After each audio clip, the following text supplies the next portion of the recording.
بسم الله الرحمن الرحيم. معاكم حسام زين، مقدم الكرة مع حس.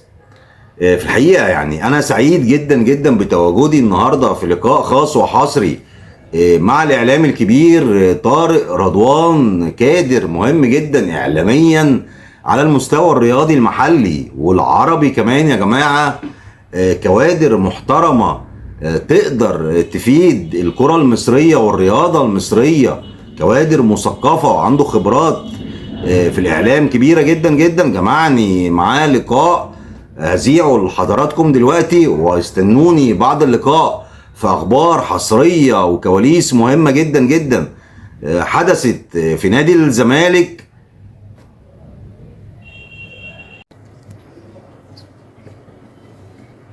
اهلا وسهلا بحضرتك. طبعا انا متشرف جدا جدا بمقابله حضرتك. يعني حضرتك قدوه لنماذج اعلاميه كبيره جدا جدا في المجتمع المصري وفي الرياضه المصريه. في سؤال مهم جدا حابب ان انا ابتدي بيه مع حضرتك. جمهور الزمالك بيسال ليه يعني شخصيه اعلاميه كبيره ما نقدرش نستفيد بيها داخل الاعلام الزملكاوي؟ والله سؤال جميل جدا. احنا تحت امر النادي في اي وقت.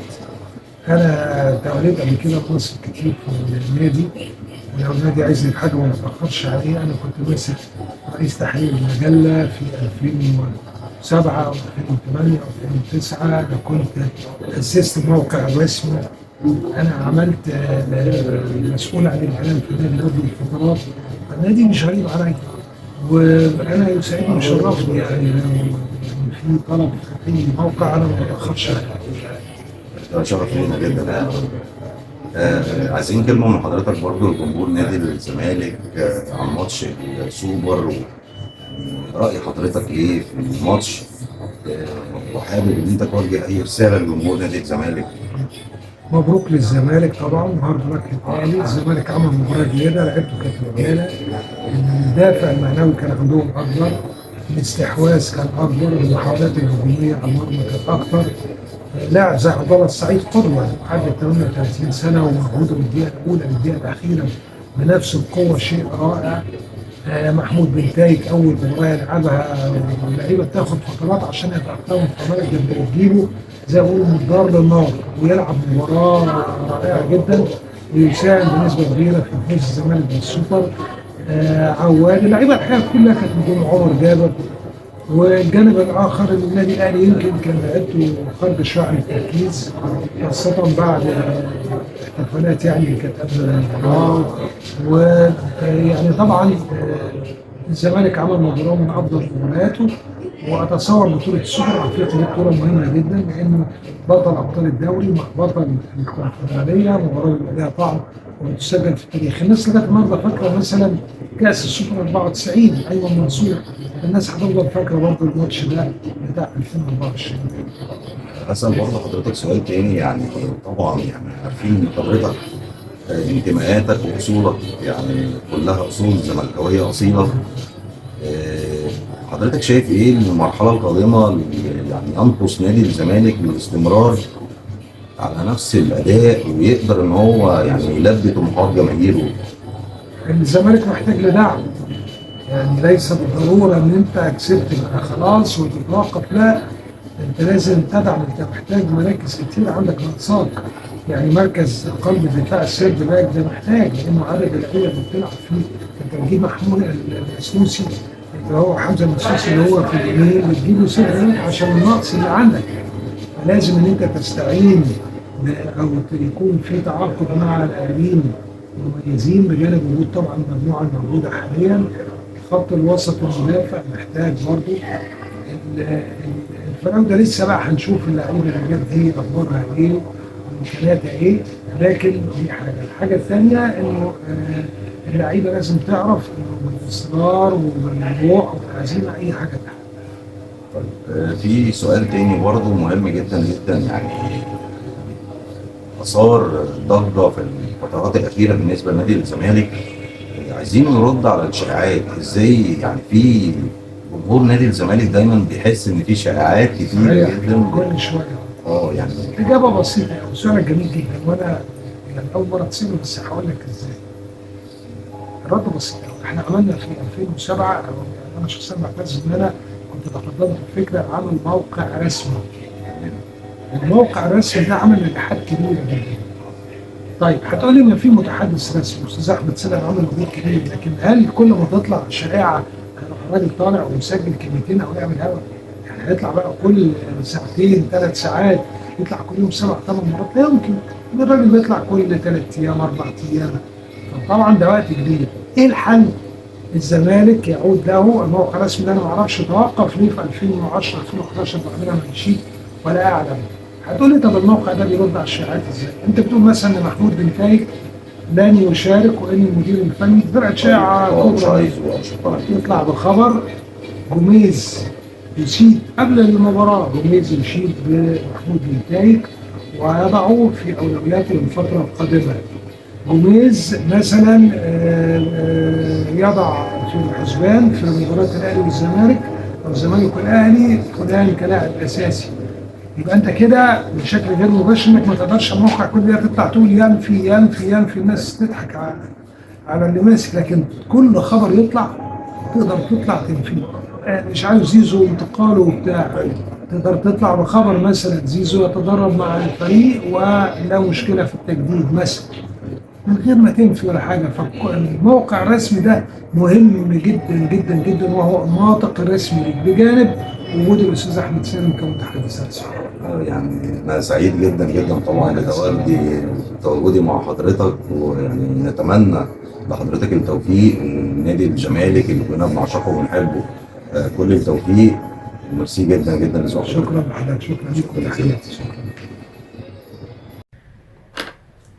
القندوسي يا جماعة كان في حديث مثير جدا مع ابراهيم عبد الجواد، بهدل الدنيا امبارح وفضح الاهلي فضيحة كبيرة جدا جدا. واضح ان القندوسي مستبيع نتيجة المعاملة السيئة اللي شافها من النادي الاهلي ومن مستر كولر. القندوسي بيقول يا جماعة يعني اي لاعب مش هيخش النادي الاهلي الا عن طريق وكلاء معينين، وان صفقة زين الدين بالعيد كانت قريبة بنسبة 70% لولا الوكيل اياه. يعني ايضا بيقول انا لا يمكن اخسر وكيلي لاخر العمر علشان يعني اكسب كام جنيه زيادة. وقال كمان يعني انا بقول الحقيقة ولا اخشى اي احد. قالوا لي وكيلك معاك لكن مش هيخش النادي الاهلي. فضيحة مدوية للنادي الاهلي، يعني بيوريك قد ايه بتدار الكرة المصرية داخل، وخصوصا حتى في الاندية الكبيرة اللي بيتكلموا فيها عن المبادئ والقيم والاخلاق بتدار بنفس الطريقة. يعني بتدار يا جماعة بشغل العشوائية، بشغل العصابات. هل نشوف استقالات يعني لأمير توفيق او المسؤولين عن التعاقدات في النادي الاهلي الفترة القادمة؟ ده شيء يعني مريب جدا جدا. طبعا طلع الكابتن محمد رمضان، يعني واضح يا جماعة ان الكابتن محمد رمضان الكابتن الخطيب معينه كمدير رياضي ومدير للكرة علشان يعني يظهر العين الحمراء للاعبين. فالكرة جت في ملعبه قال سيوقع اشد العقوبة على القندوسي وسيتم التحقيق معاه وسيتم ابلاغ نادي سيراميكا كليوباترا ان هو معار لنادي سيراميكا كليوباترا في الوقت الحالي. طبعا يا جماعة يعني واضح ان القندوسي بيضرب كرسي في الكلوب، ولكن الراجل بيقول الحقائق اللي هي يعني محدش كتير بيتكلم فيها. وسكوت مجلس الإدارة، يعني هل مجلس الإدارة يقدر يرد على كلام القندوسي؟ ما اعتقدش طبعا. ايضا يا جماعة يعني كانت امبارح انا شايف ان هي برضو كارثة لنادي الزمالك، وفي نفس الوقت شياط وحرقان لنادي الجزيرة، لنادي الاهلي في الجزيرة من رأس حسين لبيب. يعني شفنا الاعلام الاهلاوي طالع وبيتكلم ايه ده، وازاي رئيس نادي يرقص وازاي يعمل وازاي يسوي. الشياط والحرقان مازال مستمر. والله يا جماعة في الصيدليات في مرهم اسمه كينا كومب، ممكن تاخده يعني للحرقان او التسلخات يقدر يهدي الوجيعه شويه. انا مش يعني، انا عن نفسي دي تصرفات شخصيه ما فيهاش اساءه لاحد. يعني مش مهتم قوي بموضوع الرقص ده، ولكن انا بقى بتكلم في نقطه تانية. خلاص لازم يا كابتن حسين الكل اقفل على فرقتك، واقفل على مجلس الاداره بالكامل. لا كفايه يا جماعه من فضلكم، مش عايزين نحس بالغرور زي ما الاهلي كان حاسس. مش عايزين اللعيبه تفك، هتبقى كارثه كبيره جدا من كتر الاحتفالات. خلاص الاحتفالات عدى عليها اسبوع اهو، دي اقصى حاجه. مش عايزين نشوف اي حد من اعضاء مجلس الاداره بيطلع يتكلم كتير في الاعلام زي ما طلع كده وجاي لكم في كلام الكابتن هشام نصر.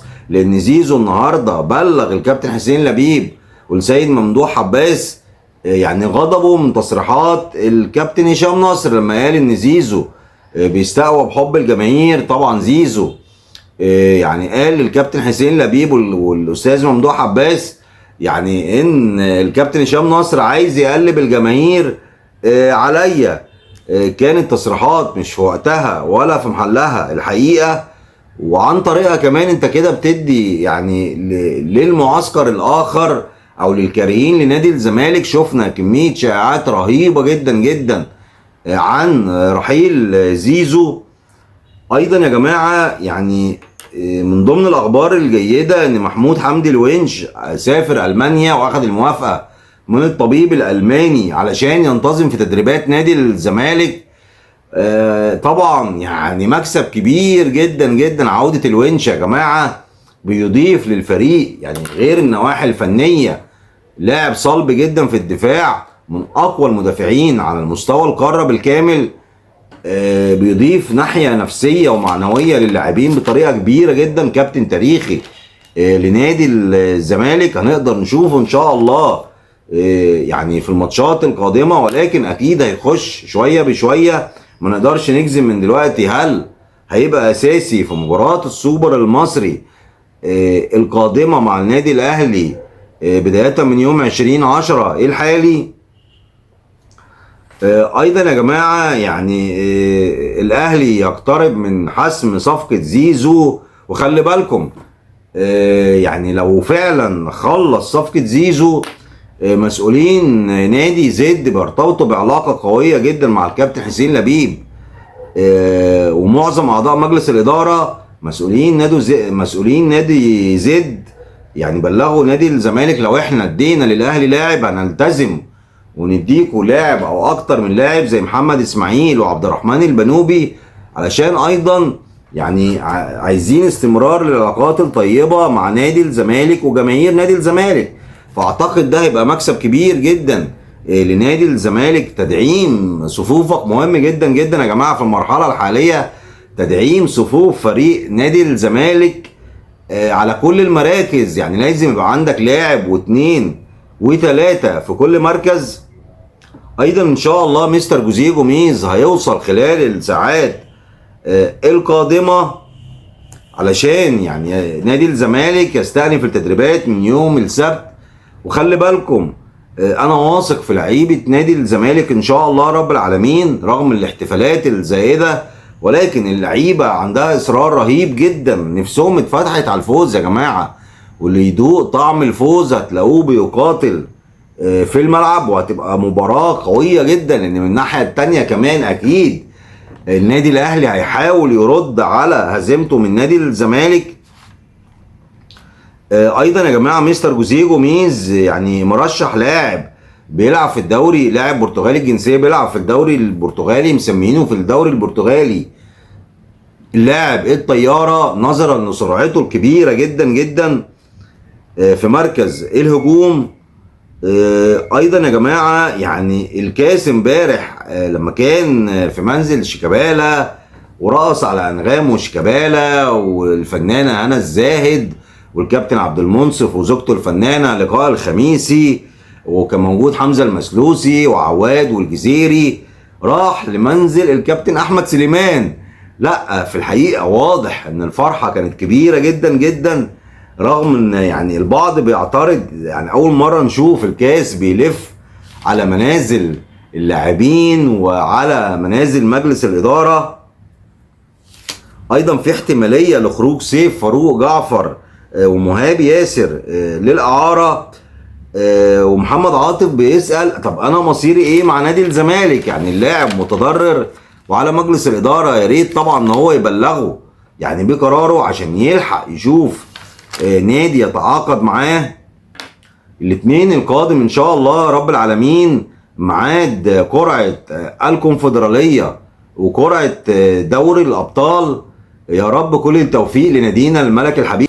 اولى قرارات مستر جوزيه جوميز بعد عودته من الراحه: واحد، اغلاق صفحه السوبر الافريقي، عدم الظهور الاعلامي لاي لاعب بالاتفاق مع كابتن عبد الواحد السيد، يعني اكيد هو اللي هينظم الموضوع ده. 3، التركيز في الملعب والتركيز الذهني والفني استعدادا للسوبر المصري. 4، عن من يخالف هذه التعليمات عقوبات غليظة ستوقع عليه لأي لاعب هيخرج عن هذه القرارات. أيضا يا جماعة هنقل مع حضراتكم على موضوع آخر. يعني انتهت بالأمس المهلة اللي حددها الاتحاد الإفريقي لسداد غرامة أشين بونج، وطلع علينا الأستاذ يعني عمرو الأدهم من يومين وقال يعني سنتعرض لإيقاف قيد جديد، وإن الزمالك هيسدد الأسبوع المقبل غرامة أشين بونج علشان يعني خلاص تعبنا يا جماعة طبعا من كتر الإيقافات. ايضا يا جماعه يعني معتز القنطاوي مسؤول نادي سيراميكا كليوباترا بيقول ان نادي سيراميكا كليوباترا لم يتعنت مع الزمالك لضم بيكهام، طبعا لما لقوا ان في هجوم شرس جدا من كل الزملكاويه على نادي سيراميكا كليوباترا في الفتره الاخيره. وقال كمان احنا لم نتلقى مكالمه واحده فقط من الزمالك لضم احمد رمضان بيكهام. يعني معقوله ان احنا هنخلص كل حاجه في مكالمه واحده بس؟ ده كان رد نادي سيراميكا كليوباترا. ايضا يا جماعه الممثل القدير نبيل الحلفاوي بيواصل هجومه على نادي الزمالك. طلع وهاجم الكابتن احمد سليمان عضو مجلس الاداره، وبيقول يعني لما الاستاذ احمد سليمان بيتكلم وبيقول ان الزمالك رقم 1 في افريقيا لان بطل السوبر الافريقي وبطل ابطال افريقيا، رد الممثل القدير الاستاذ نبيل حلفاوي بيقول طب هم عملوا ضربات الجزاء ليه؟ هي فقره ترفيهيه واحنا حابين يعني نرد على الاستاذ نبيل الحلفاوي. يا فندم يعني خلي بال حضرتك نادي الزمالك جايب هدف في المباراه، يعني الاهلي جايب هدف بس عن طريق ضربه جزاء، بجانب ان الاهلي ما جالوش ولا كورنر والزمالك هو اللي كان مستحوذ ومسيطر. وكل مفاتيح اللقاء كان الزمالك متفوق فيها. وده مش كلامنا، ده كلام الكافي يا جماعه، ان اللي بيكسب بطولة السوبر هو سيد اسياد افريقيا. يعني مش احنا بنجيب الكلام ده من عندنا، ولكن هي افتراءات على نادي الزمالك باي طريقه، لان طبعا يعني انتمائه اهلاوي. ايضا يا جماعه يعني رضا العزب يعني لاعب الزمالك السابق مصمم يثير الجدل من فتره لاخرى وان هو يتجاوز في حق نادي الزمالك. طلع في المواقع الرياضيه امبارح لاعب الزمالك السابق رضا العزب اللي هو اصلا يعني ناس كتيره جدا من الزملكاويه مش فاكرينه، يعني لعب فتره صغيره جدا في نادي الزمالك، وقال ان شيكابالا مش اسطوره، وشيكابالا من 2003 لم يحقق اي شيء من بطولات مع نادي الزمالك ودوره ان هو يرقص بس. واتكلم كمان على زيزو وقال هو ليه يطلب اكتر من 60 مليون جنيه مش من حقه. خلي بالكم يا جماعه يعني رضا العزب في تصريحات سابقه ليه من فتره بيقول ان الاهلي هو اللي طورني في مراحل الناشئين، وان الزمالك بطلني كوره لما عرف ان انا مخلص للنادي الاهلي، ويا ريتني ما كنت رحت نادي الزمالك ورحت النادي الاهلي، كنت هبقى احسن باك يمين في مصر.